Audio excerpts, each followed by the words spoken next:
اعوذ باللہ من الشیطان الرجیم بسم اللہ الرحمن الرحیم ربی یسر ولا تعسر وتمم الخیر۔ سب سے پہلے آپ سے ریکویسٹ ہے کہ اگر آپ نے ابھی تک اس چینل کو سبسکرائب نہیں کیا تو اسے سبسکرائب کریں، لائک کریں، شیئر کریں اور بیل آئیکن لازمی پریس کریں تاکہ آپ کو ہر نئی آنے والی ویڈیو کا نوٹیفیکیشن موصول ہو سکے۔ جزاک اللہ۔ ساتھیوں کا دھوکہ، فرار سے انکار اور صد بنکر، ہٹلر کے آخری لمحات اور سوویت یونین کی چال۔ ہیڈ کوارٹر سے اطلاع آئی ہے کہ ایڈولف ہٹلر نے بالشوزم کے خلاف آخری سانس تک لڑتے ہوئے آج دوپہر جرمنی کے لیے اپنی جان دے دی۔ 1 مئی 1945 کو رات 10:30 بجے کے قریب جرمنی میں ہیمبرگ ریڈیو نے یہ پیغام نشر کیا تھا، جس میں لندن کے روزنامہ دی ٹائمز کے مطابق اس شخص کی موت کی خبر دی گئی جو عملی طور پر پوری دنیا کی نظر میں مجسمے برائی سمجھا جاتا تھا۔ جنگل کی آگ کی طرح یہ خبر پوری دنیا میں پھیل گئی۔ ہیمبرگ ریڈیو کے اعلان کے محض چند منٹ بعد بی بی سی سے خبر نشر ہوئی۔ ہم اپنا پروگرام روک کر آپ تک یہ خبر پہنچانا چاہتے ہیں کہ جرمن ریڈیو نے ابھی اعلان کیا ہے کہ ہٹلر کی موت ہو گئی ہے۔ میں اسے دہراؤں گا، جرمن ریڈیو نے ابھی اعلان کیا ہے کہ ہٹلر کی موت ہو گئی ہے۔ بعد میں پتہ چلا کہ نازی بیانیہ درست نہیں تھا اور دوسری عالمی جنگ شروع کرنے کا ذمہ دار شخص 1 مئی کو نہیں بلکہ ایک دن پہلے 30 اپریل کو مرا تھا، اور اس کی موت کسی بہادر فوجی رہنما کی طرح لڑائی میں نہیں بلکہ انہوں نے زیر زمین پناہ گاہ میں خود کو گولی ماری تھی۔ 8 دہائیاں گزرنے کے بعد بھی ہٹلر کی موت ایک معمہ ہے جو 60 لاکھ یورپی یہودیوں کے قتل کا ماسٹر مائنڈ سمجھا جاتا ہے۔ بی بی سی منڈو نے تاریخی دستاویزات اور 3 ماہرین کی مدد سے اس آمر کے آخری ایام کی تشکیل نو کی ہے جو 1000 سال تک قائم رہنے والی سلطنت بنانے کا خواہش مند تھا۔ مستقل پسپائی۔ 1944 تک نازی جرمنی کی تقدیر کا فیصلہ ہو چکا تھا۔ مغرب میں نارمنڈی فرانس پر اتحادیوں کا حملہ، جنوب میں روم اٹلی کی آزادی اور مشرق میں سوویت فوج کی پیش قدمی اس جانب اشارہ تھا کہ جرمنی کی شکست محض کچھ وقت کی بات ہے۔ تاہم ہٹلر کسی صورت ہتھیار ڈالنے پر راضی نہ تھے۔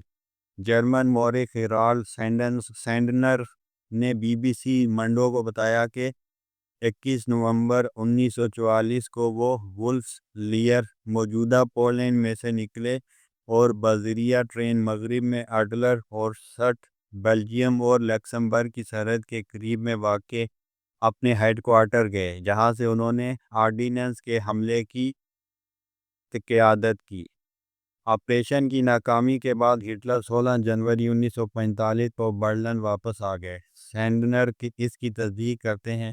انہوں نے اپنی کتاب دی ایٹینری کے لیے نازی آمر کے دوروں کی مکمل تاریخ پر 2 دہائیوں تک تحقیق کی ہے۔ سینڈنر لکھتے ہیں کہ اس کے بعد صرف 3 مارچ کو اگلے محاذ کے دورے کے لیے ہٹلر دارالحکومت سے نکلے، ورنہ مرتے دم تک انہوں نے سارا وقت برلن میں ہی گزارا۔ تاہم برلن پر اتحادیوں کی جانب سے بمباری میں اضافے کے ساتھ ہٹلر نے چانسلری کے نیچے بند بنکر میں زیادہ وقت گزارنا شروع کر دیا۔ جرمن دارالحکومت میں واقع یہ وسیع اور شاندار رہائش گاہ انہوں نے 1 دہائی قبل تعمیر کروائی تھی۔ سینڈنر نے مزید کہا، 24 جنوری کے بعد وہ ہمیشہ اسی پناہ گاہ میں سویا کرتے تھے۔ برطانوی مورخ تھامس ویبر نے بی بی سی مندوب کو بتایا کہ اپریل کے اوائل تک سوویت فوجیں شہر سے محض چند کلومیٹر مشرق تک پہنچ گئی تھیں اور وہاں سے توپ خانے کی مدد سے حملہ کر رہی تھی۔ اس حملے کے بعد نازی رہنما بمشکل ہی منظر عام پر آتے تھے۔ برطانیہ کی یونیورسٹی آف ایبرڈین کے پروفیسر اور محقق بتاتے ہیں کہ ہٹلر نے اپنی زندگی کا تقریباً پورا آخری ہفتہ بنکر میں گزارا۔ صرف 20 اپریل کو اپنی سالگرہ کے موقع پر چانسلری میں مہمانوں کا استقبال کرنے کے لیے آئے اور پھر 23 تاریخ کو باغ کی مختصر سیر کے لیے گئے، جہاں ان کی آخری تصاویر لی گئیں۔ مختلف دستاویزات اور تحقیقات سے بھی یہ بات ثابت ہوتی ہے کہ ہٹلر کے علاوہ ان کے قریبی رفقا بھی زیر زمین پناہ گاہ میں تھے۔ ان کی ساتھی Eva Braun, party secretary Martin Bormann, پروپیگنڈے کے وزیر جوزف گوبلز اور ان کا خاندان، کچھ فوجی مشیران، ان کے سیکریٹریز اور محافظوں کا گروپ اس میں شامل تھے جو ہٹلر کے ساتھ اس بنکر میں موجود تھے۔ سرد اور ہجوم سے بری قبر جیسا بنکر۔ ہٹلر کی سرکاری رہائش گاہ چانسلری کے کئی میٹر نیچے موجود خفیہ بنکر، جسے فیوہرر بنکر کہا جاتا ہے، ایک وسیع عمارت تھی جس میں 30 ہال اور کمرے تھے۔ چانسلری کے برعکس یہ زیادہ سجا ہوا نہیں تھا اور اس میں بمشکل کوئی فرنیچر تھا۔ 4 میٹر موٹی دیواروں اور چھتوں نے اسے اتحادیوں کی بمباری کے خلاف محفوظ بنا دیا تھا، جبکہ جدید وینٹیلیشن اور بجلی پیدا کرنے کا نظام اسے رہنے کے قابل بناتا تھا۔ تاہم یہ جگہ زیادہ آرام دہ نہ تھی۔ برطانوی مورخ کیرولین شارپلر نے BBC مندوب کو بتایا کہ اس بنکر کے بارے میں موجود اطلاعات سے پتہ چلتا ہے کہ یہ ایک بند، سرد اور نم جگہ تھی، جہاں جنریٹروں کی وجہ سے بہت شور ہوتا تھا اور ہوا کا گزر بہتر نہ ہونے کی وجہ سے فضا میں بدبو بھی تھی۔ برطانیہ کی یونیورسٹی آف روہیمپٹن سے تعلق رکھنے والی پروفیسر شارپلز نے کا مزید کہنا تھا، جو لوگ وہاں موجود تھے انہوں نے بتایا کہ وہ کلاسٹر فوبک محسوس کرتے ہیں، جیسے بہت زیادہ ہجوم ہو۔ اس کے علاوہ انہیں وقت کا بھی احساس نہیں ہوتا تھا، کیونکہ مصنوعی لائٹیں اب ہر وقت جل رہی ہوتی تھی۔ اس کے علاوہ محاذ سے ملنے والی خبریں بھی اچھی نہیں تھیں۔ سینڈنر نے مزید کہا، ماحول کافی اداس تھا کیونکہ سب جانتے تھے کہ جنگ ہار چکے ہیں، تاہم ہٹلر کے معمولات میں بمشکل کوئی تبدیلی آئی تھی۔ سینڈنر کے مطابق ہٹلر دوپہر تک سوتے، اس کے بعد دن میں 2 بار اپنے جرنیلوں کے ساتھ بریفنگ میں حصہ لیتے، پھر وہ چائے پیتے اور اپنے سیکریٹریوں کو احکامات جاری کرتے۔ جوابی کارروائیوں اور سازشوں کے درمیان اپنی 56ویں سالگرہ کے اگلے دن 21 اپریل کو ہٹلر نے اپنے 3 جرنیلوں کو جرمن دارالحکومت کے گرد سوویت گھیراؤ کو توڑنے کے لیے جوابی کارروائی شروع کرنے کا حکم دیا۔ تاہم کسی میں انہیں یہ بتانے کی ہمت نہیں تھی کہ نقشے پر انہوں نے جو فوجی دستے دیکھے تھے وہ دراصل مٹھی بھر آدمی تھے جن کے پاس ٹینک یا توپ خانہ نہیں تھا۔ ایک دن بعد جب ہٹلر کو یہ معلوم ہوا کہ ریڈ آرمی یعنی سوویت فوج کے سپاہی شہر میں داخل ہو گئے ہیں اور انہوں نے جس جوابی حملے کا حکم دیا تھا وہ ناکام ہو گیا ہے، تو وہ اپنے جرنیلوں پر برس پڑے اور پہلی بار اس بات کا اعتراف کیا کہ جنگ میں شکست ہو گئی ہے۔ ہٹلر نے مبینہ طور پر کہا، میں جاری نہیں رکھ سکتا، میرا جانشین عہدہ سنبھالے گا۔ سینڈنر کے مطابق اس لمحے کی جرمن فلم ڈاؤن فال میں بہترین عکس بندی کی گئی ہے۔ اس کے باوجود ہٹلر نے اپنے وزیر برائے اسلحہ سازی البرٹ سپیر کا کارل آلپس کی طرف فرار ہو جانے کا مشورہ نظر انداز کر دیا۔ ہٹلر کے مبینہ استعفے کی خبر نازی ایئر فورس کے سربراہ فیلڈ مارشل ہرمن گوئرنگ تک پہنچی، جنہیں ہٹلر نے ماضی میں 1939 اور 41 میں جاری کیے گئے الگ الگ فرمانوں میں اپنا جانشین مقرر کیا تھا۔ گوئرنگ اس وقت بویریا میں پناہ لے رہے تھے۔ انہوں نے ہٹلر کو ایک ٹیلی گرام بھیجا اور ان سے خود پر عائد اس ذمہ داری کو واپس لینے کی درخواست کی، تاہم ہٹلر نے گوئرنگ کے اس اقدام کو دھوکہ دہی کے طور پر دیکھا۔ شارپلز کہتی ہیں، ہٹلر غصے میں تھے اور انہوں نے گوئرنگ کو حکم دیا کہ وہ اپنے تمام عہدوں اور جائیدادوں سے مستعفی ہو جائیں، ورنہ انہیں غداری کے جرم میں پھانسی دے دی جائے گی۔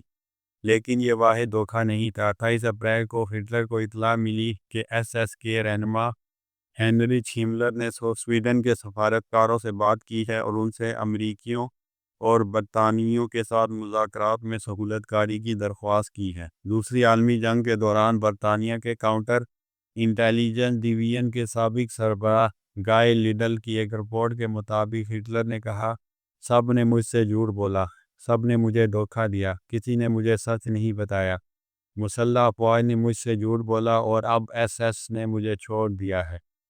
آخری موقع۔ جیسے ہی روسی فوجیوں نے دارالحکومت کی جانب پیش قدمی شروع کی، ہٹلر نے اپنے قریبی لوگوں کو بتایا کہ وہ کسی صورت شہر نہیں چھوڑیں گے اور اپنی جان لے لیں گے۔ تقریباً آخر تک ان کے پاس فرار ہونے کے متعدد مواقع تھے۔ 26 اور 27 اپریل کے درمیان نازی ہوا باز آنا رائش چانسلری کے قریب طیارہ اتارنے میں کامیاب ہو گئی۔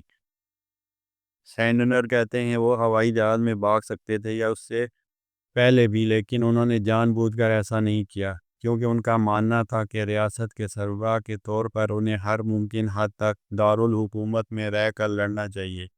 انہوں نے کبھی اپنی جان کی پرواہ نہیں کی۔ اپنے اتحادی اور اطالوی ڈکٹیٹر بینیٹو مسولینی اور ان کی ساتھی کلارا پیتاسی کو قتل کر کے ان کی لاش میلان کے چوک میں الٹا لٹکا دینے کی خبر نے نازی رہنما کے عزم کو تقویت بخشی۔ ان کی ذہنی اور جسمانی حالت مسلسل زوال کا شکار تھی۔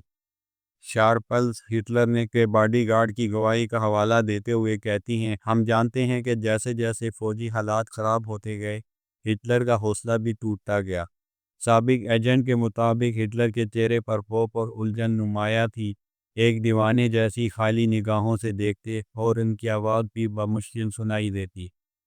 ماہرین ہٹلر کی جسمانی اور ذہنی خرابی کی وجہ نہ صرف میدان جنگ میں ناکامی بلکہ پارکنسنس کے علاج کے لیے لی گئی دوائیوں کی کاکٹیلز کو بھی قرار دیتے ہیں۔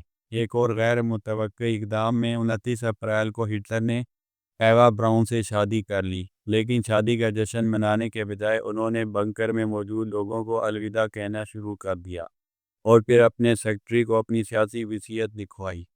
ویبر کے مطابق آخر میں ہٹلر کا ذہن دو متضاد خیالات کے درمیان بٹا ہوا تھا۔ ایک طرف انہیں لگ رہا تھا کہ وہ جنگ ہار چکے ہیں، جبکہ دوسری جانب یہ یقین کہ اب بھی جنگ کا ایک جادوئی حل موجود ہے۔ ان کا مزید کہنا ہے کہ ہٹلر کا خیال تھا کہ برطانوی اور امریکی فوجی شہری جنگ چھیڑنے کی ہمت نہیں کریں گے، جس کی قیادت انتہائی جنونی نازی جنگجو کریں گے۔ تاہم ایسا کچھ بھی نہیں ہوا۔ لٹل کی تحقیق کے مطابق ہٹلر نے مبینہ طور پر اعلان کیا کہ کیونکہ جرمن عوام بہادری سے نہیں لڑی اور اس لیے وہ موت کے مستحق ہیں، جنگ میں اصل ہار میری نہیں بلکہ جرمن عوام کی ہوئی ہے۔ افواہوں کا آغاز۔ لیکن ہٹلر نے نہ صرف اپنی جان لینے کا فیصلہ کیا بلکہ اس نے اپنی باقیات کو بھی تلف کرنے کا حکم دیا۔ انہوں نے اپنی وصیت میں لکھا کہ میں اور میری بیوی نے شکست ماننے یا سر تسلیم خم کرنے کی شرمندگی سے بچنے کے لیے موت کا انتخاب کیا ہے۔ ہماری لاشوں کو فوری طور پر جلا دیا جائے۔ 30 اپریل کو 3:30 بجے کے قریب نازی ڈکٹیٹر اور براؤن ایک کمرے میں داخل ہوئے۔ براؤن نے سائنائڈ کا کیپسول نگلا جبکہ ہٹلر نے خود کو سر میں گولی مار لی۔ چند منٹ بعد ہٹلر کے محافظ کمرے میں داخل ہوئے اور دونوں جسموں کو اٹھا کر باغ میں لے گئے اور انہیں ایک گڑھے میں پھینک دیا جو انہوں نے پہلے سے کھود کر رکھا تھا۔ پھر گارڈز نے ان کے جسموں پر ایندھن ڈالا اور اپنے لیڈرز کی خواہش کے مطابق انہیں طلب کرنے کے لیے ماچس جلا کر پھینکی۔ ویبر کا کہنا ہے کہ ہٹلر اس خیال سے بہت پریشان تھے کہ اگر انہیں روسیوں نے زندہ پکڑ لیا یا ان کی لاش انہیں مل گئی تو وہ ماسکو میں اس کی نمائش کریں گے۔ ویبر کا خیال ہے کہ نازی رہنما کے اس فیصلے کی کئی دیگر وجوہات بھی تھیں۔ وہ بتاتے ہیں کہ 1920 کی دہائی کے اوائل سے ہی ہٹلر نے اپنے آپ کو ایک طاقتور مسیحا کے طور پر پیش کیا تھا اور وہ چاہتے تھے کہ یہ ان کے مرنے کے بعد بھی قائم رہے۔ ہٹلر جزوی طور پر اپنے مقصد حاصل کرنے میں کامیاب بھی رہے کیونکہ ان کی موت کے تاریخی شواہد کے باوجود کئی دہائیوں سے یہ دعوے سامنے آتے رہے ہیں کہ وہ زندہ بچ کر جنوبی امریکہ فرار ہونے میں کامیاب ہو گئے تھے۔ سوویت یونین نے ان افواہوں کو فروغ دیا۔ سینڈنر مزید کہتے ہیں کہ جوزف اسٹالن نے مغربی اتحادیوں کے ساتھ ہٹلر کی موت کے بارے میں شکوک کے بیج بو کر کھیلا، حالانکہ مئی 1942 میں روسیوں کو ان کی لاش مل چکی تھی۔ ویبر کے مطابق ہٹلر کے بنکر سے زندہ بچ نکلنے کے دعوے نازی رہنما کی شخصیت کے خلاف جاتے ہیں۔ ہٹلر کے نقطۂ نظر سے بنا اقتدار کے تنہائی میں ایک دن بھی جینے کا کوئی فائدہ نہیں تھا۔ ان کا مزید کہنا ہے ہٹلر کو نہ صرف عوام بلکہ اپنے ارد گرد کے لوگوں کی ستائش کی ضرورت تھی۔ وہ ایک ایسے شخص تھے جو سماجی رابطوں اور پہچان کو ترستے تھے۔ یہ بات ناقابل فہم ہے کہ ایسا شخص ارجنٹینا کے دیہی علاقوں میں چھپ کر رہنا چاہے گا۔ وآخر دعوانا الحمدللہ رب العالمین۔